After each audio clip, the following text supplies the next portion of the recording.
మేఘన, జోగి రమేష్ కోడలు, రాజీవ్ భార్య. ఇప్పుడు ఏమంటున్నారంటే అసలు ఆంధ్రప్రదేశ్లో క్రిస్టియన్సే లేరా? అమ్మాయిలు ఎవరు దొరకలేదా? మీకు చాలామంది ఉంటారు కదా రాజకీయంగా. ఒక మంచి కుటుంబం నుండి చూసుకొని అక్కడ ఆంధ్రప్రదేశ్కి చెందినటువంటి క్రిస్టియన్స్ని పెళ్లి చేసుకుంటే మీరు ఏదో ఒకలాగా పడేవాళ్ళు కదా. అబ్బాయి సంసారానికి పనికిరాడని తెలిసినప్పుడు మీ క్రిస్టియన్స్లోనే ఒక అమ్మాయిని చేసుకుంటే మీరు పడేవాళ్ళు కదా. మా జీవితాలు ఎందుకు తీసేశారని చెప్పి ఇప్పుడు మేఘన తల్లిదండ్రులు వాపోతున్నారు. అంటే అమ్మాయికి వీళ్ళు క్రిస్టియన్స్ అన్న విషయం తెలియదు, అమ్మాయి తల్లిదండ్రులకి చెప్పలేదు. రెండోది ఏంటంటే ఈ అబ్బాయి సంసారానికి పనికిరాడు అన్న విషయం బయటికి తెలియదు. అంటే అబ్బాయి వద్దంటున్నాడు, నాన్న నాకు వద్దు, నాకు పెళ్ళి వద్దు, ఏమి వద్దు, నేను దేనికి పనికిరాను, నాకు ఏదో మొత్తానికి ఒంట్లో కొన్ని అనారోగ్యాలు ఉన్నాయి, పైగా నాకు సెక్స్ మీద ఎటువంటి వ్యామోహము లేదు, అసలు అమ్మాయిలు చూస్తే నాకు ఫీలింగ్స్ రావడం లేదు అని ఎన్నోసార్లు చెప్పాడు. నిన్న వీడియోలు కూడా వచ్చే చూపించాను కదా. ఆ అబ్బాయి కూడా చాలాసార్లు నేను వద్దు, నాకు వద్దు అని చెప్తే నన్ను బ్రెయిన్ వాష్ చేసి మరీ అమ్మాయిని ఇచ్చి పెళ్లి చేశారు. ఆ అమ్మాయి ఫోటోలు చూసినప్పుడు కూడా నాకు ఎటువంటి ఫీలింగ్ రాలేదు. ఫస్ట్ నైట్ రోజు కూడా నాకు ఎటువంటి ఫీలింగ్ రాలేదు.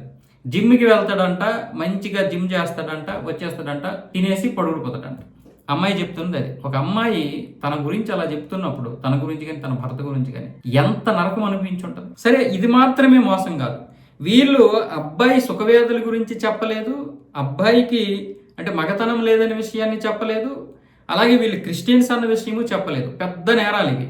ఇవన్నీ కాకుండా అమ్మాయిని మళ్ళీ కట్నం కోసం వేధించడం. అమ్మాయి వాళ్ళు 5 కోట్లు ఖర్చు పెట్టి పెళ్లి చేసామన్నారు. పోనీ సరే, ఆ తల్లి ఎవరైతే రాజీవ్ వాళ్ళ అమ్మ జోగి రమేష్ భార్య వీడియోలు బయటకు వచ్చాయి.